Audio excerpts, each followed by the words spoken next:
Nandito nga pala tayo, bibili tayo ng cellphone. Ayan si boss. Ano nga pala sir yung phone mo? Bali, Redmi Note 14. Ay, Redmi Note 15. Oo. 5G, sir. Okay. Dahil tingnan natin yung cellphone niya. Sige. Ito sir, oh. Pakita natin. Yan. Ayan, ito. Bali, kanino nga pala to sir? Bali, sa asawa ko, sir. Sa asawa mo. Bali, ito yung fingerprint niya, sir.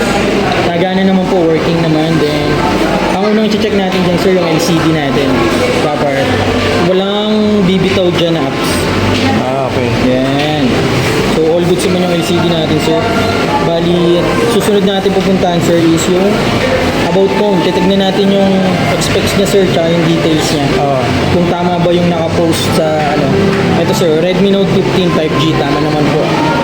Then, 512 gig. 160 na rin siya, sir. Then, yung details and info. Snapdragon 2 plus 6, bali, ano po siya, 18 RAM. Yun. Nag-search ba siya ng wifi? Okay naman po. 5G na rin sa wifi. Audio, ano, yan.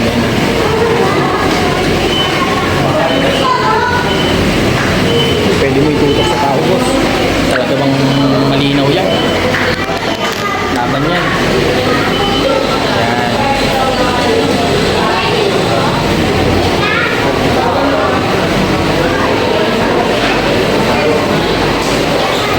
0.9 na, sir. Yung audio niya sa video, sir, check na rin po. Yung front cam. No, pero dito check muna natin yung volume niya, audio niya sa video. Mic test, mic test, mic test, mic test.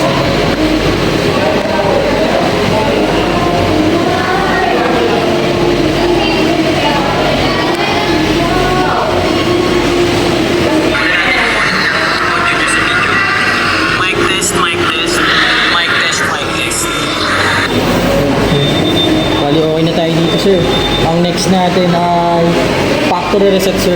Sulit na tayo dito, sir. Nanaw na to. Reset na yung lahat. Google, lahat ng account na sa loob. Okay na po. Bali, re-reset po. Parang siya nag-back to na, sir.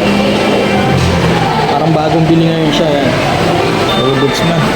Ay, nanonood to. Dumi lang. Kalibok. Ganyan talaga yan, sir, pag nare-reset. Pag nare-reset po yung unit, matagal talaga. Hintayin lang natin, sir, Kasi kung aling may makita kang issue dyan, sir, money back guarantee naman yun. Okay. May personal warranty naman ako, sir, 1 week. Kasi mabili mo rin na sa tao. Sa tao ko rin niya nabili, sir. Kaso hindi ako ang bumili niya, yung asawa ko. Magkano mabili niya? Parang 11. 11? Talo ka lang ano? Hindi, sir, kailangan ko ng puhunan. Tsaka ang tagal, ano na sa akin, isang taon na rin. Personal niya kasi yun, sir. Ang nangyari dyan, hindi na ako naging buy and sell dyan. Ano na, personal use namin, binenta na natin.